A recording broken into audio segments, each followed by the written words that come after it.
नमस्कार आणि the deep डाईव्हमध्ये तुमचं स्वागत आहे. आज आपण एका खूप इंटरेस्टिंग विषयावर बोलणार आहोत. विचार करा, तुमच्याकडे एक अशी डिजिटल तिजोरी आहे. जी कधीच भरत नाही. अगदी. तुम्ही त्यात काहीही, कधीही आणि कुठूनही ठेवू शकता. तर आज आपण क्लाउड स्टोरेजच्या याच संकल्पनेला प्रत्यक्षात उतरवणार आहोत. हो, आणि आजचं आपलं ध्येय फक्त कोड कॉपी पेस्ट करणं नाहीये.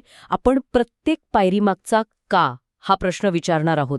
म्हणजे रिसोर्स ग्रुप का वापरायचा, पासवर्डऐवजी वेगळी ओळख का वापरायची, या सगळ्याचा आपण मुळापासून शोध घेणार आहोत. बरोबर. जणू काही आपण एका अनुभवी डेव्हलपरच्या खांद्यावरून स्क्रीनवर काय घडतंय हे बघतोय. चला तर मग सुरुवात करूया. आपण सुरुवात करतोय Azure पोर्टलमध्ये लॉग इन करून.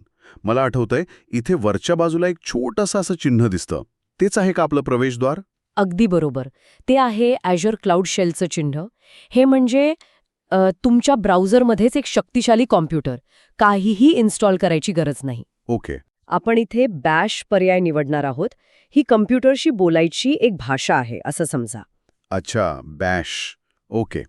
आता सरावात पुढे सर्वात आधी एक रिसोर्स ग्रुप तयार करायला सांगितलं आहे. मला ती पिशवीची उपमा आठवतीये.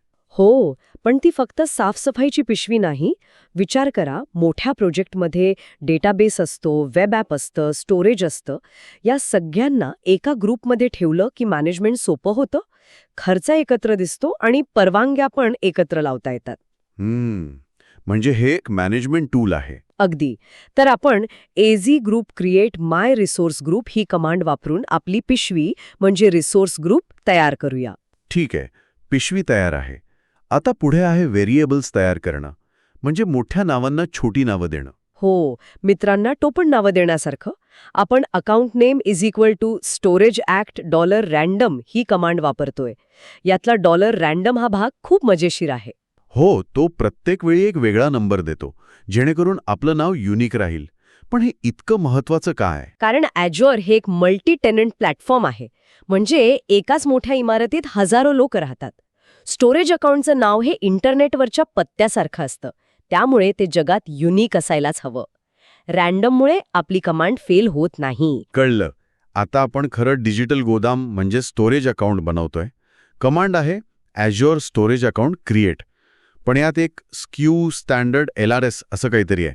हे स्क्यू म्हणजे काय? उत्तम प्रश्न. स्क्यू म्हणजे स्टॉक कीपिंग युनिट. सोप्या भाषेत तुम्ही कोणती सेवा विकत घेत आहात हे ठरवणारा पर्याय. स्टँडर्ड म्हणजे सामान्य कामासाठी. आणि LRS? LRS म्हणजे लोकली रिडंडंट स्टोरेज. अच्छा. याचा अर्थ Azure तुमचा डेटा एकाच डेटा सेंटरमध्ये 3 वेगवेगळ्या ठिकाणी कॉपी करून ठेवतो.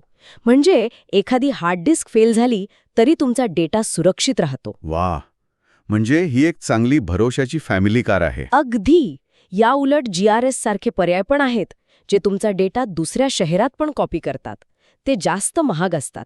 स्पोर्ट्स कार सारखे पर्याय पण आहेत का? आहेत ना. प्रीमियम SQ ते SSD वर चालतं. जिथे प्रचंड वेग लागतो तिथे ते वापरतात. पण आपल्या हॅलो वर्ल्ड फाईलसाठी आपली फॅमिली कार उत्तम आहे. ठीक आहे. गोदाम तयार. आता सगळ्यात महत्वाचा भाग, सुरक्षा. आपल्या ॲपला आत जाण्यासाठी किल्ली कशी मिळणार? बरोबर. आणि इथेच या सरावातला सगळ्यात आधुनिक भाग येतो. आपण आपल्या ॲपला कोणताही पासवर्ड किंवा सिक्रेट की देणार नाही आहोत. मग आपण मायक्रोसॉफ्ट एंट्रा आयडीचा वापर करणार आहोत. आपण आपल्या ॲपला स्टोरेज ब्लॉब डेटा ओनर ही भूमिका म्हणजे एक ओळखपत्र देणार आहोत. इंटरेस्टिंग. आणि ते कसं काम करतं? आपण 3 कमांड्स चालवतो. पहिली आपला युजर आयडी मिळवते, दुसरी स्टोरेज अकाउंटचा आयडी आणि तिसरी या दोघांना जोडते. ती Azureला सांगते की या युजरला या स्टोरेज अकाउंटवर मालकाचे हक्क द्या. यानंतर आपलं ॲप डिफॉल्ट Azure क्रेडेन्शियल नावाची एक जादूची गोष्ट वापरतं. Default Azure credential? हो, ही गोष्ट आपोआप ओळखते की ॲप आपणच चालवत आहोत आणि त्यामुळे वेगळ्या पासवर्डची गरजच पडत नाही. याला पासवर्डलेस आर्किटेक्चर म्हणतात. वाह, म्हणजे आता आपलं डिजिटल गोदाम तयार आहे आणि आपल्याकडे त्याच्या चाव्या पण आहेत, त्याही पासवर्डशिवाय. आता रोबोट म्हणजे आपला ॲप बनवायची वेळ. बरोबर. MKDIR Azure स्टोर ने एक फोल्डर बनवू आणि .NET न्यू कन्सोलने एक नवीन .NET ॲप तयार करू. पाया तयार. आता आपल्याला काही हत्यारं लागतील. इथे त्यांना पॅकेजेस म्हटलं आहे. azure.storage.blobs आणि azure.identity. हो, azure.storage.blobs हे स्टोरेजशी बोलायला मदत करतं. हे म्हणजे तयार पास्ता सॉस विकत आणण्यासारखं आहे. आणि azure.identity हे पॅकेज आपली ओळख पटवायला मदत करतं. ठीक आहे. पाया तयार, साहित्य तयार. आता खरी इमारत म्हणजे कोड. आपण program.cs फाईल उघडतोय. हो, आपण कोडला 3 भागांमध्ये विभागूया. पहिला, कनेक्शन. इथे आपण ब्लॉब सर्व्हिस क्लायंट तयार करतोय. Blob service client? हा तुमच्या संपूर्ण स्टोरेज अकाउंटचा मॅनेजर आहे. तो नवीन कंटेनर बनवू शकतो, त्यांची यादी बघू शकतो. आणि ब्लॉब क्लायंट पण आहे. हो, ब्लॉब क्लायंट म्हणजे एका विशिष्ट फाईलशी बोलणारा एजंट. तुम्हाला फाईल अपलोड करायची असेल तर तुम्ही त्याला कामाला लावता. कळलं. आता आपण एक कंटेनर तयार करतोय. म्हणजे गोदामात एक डबा ठेवतोय. इथे नावासाठी guid.NuGet वापरला आहे. हे जरा विचित्र नाही का? वापरू शकतो साधं नाव. पण GUID म्हणजे ग्लोबली युनिक आयडेंटिफायर.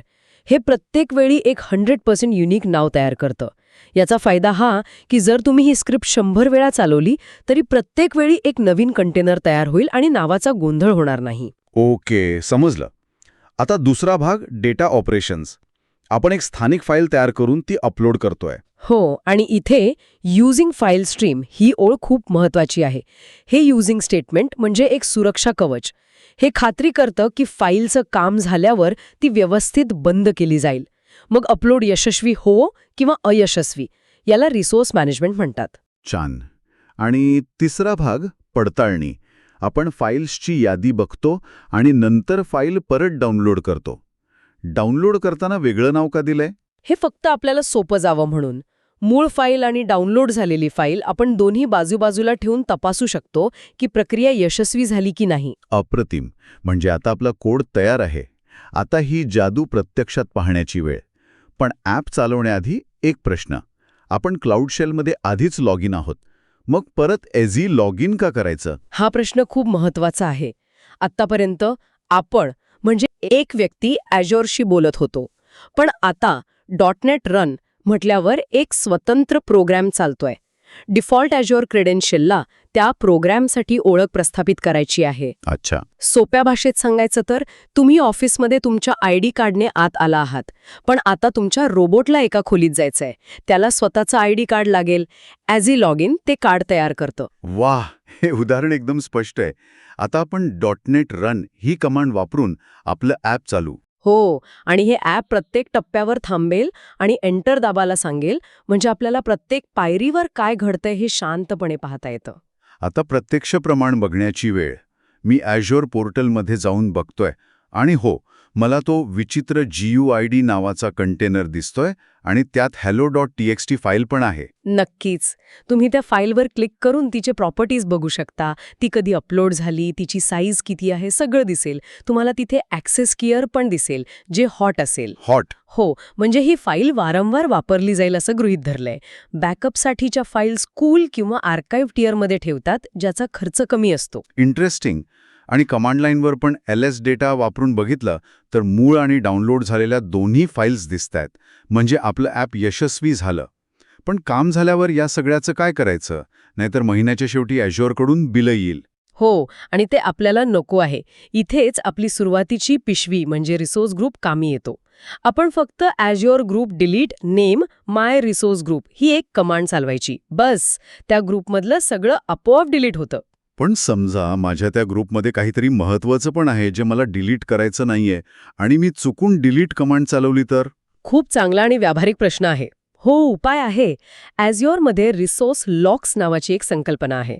तुम्ही एखाद्या महत्त्वाच्या रिसोर्सला किंवा पूर्ण ग्रुपला लॉक लावू शकता.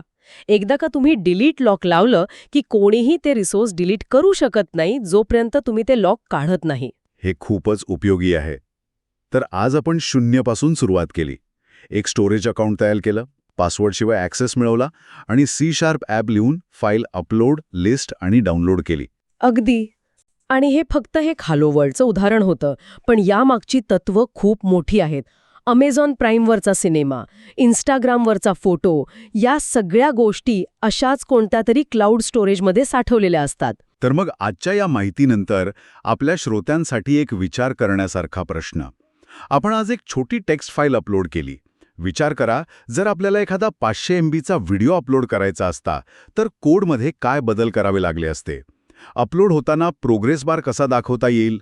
आणि त्या फाईलसोबत अतिरिक्त माहिती म्हणजे मेटाडेटा कशी साठवता येईल? या प्रश्नांवर विचार करा, कारण इथूनच खरा व्यावसायिक क्लाउड डेव्हलपमेंटचा प्रवास सुरू होतो.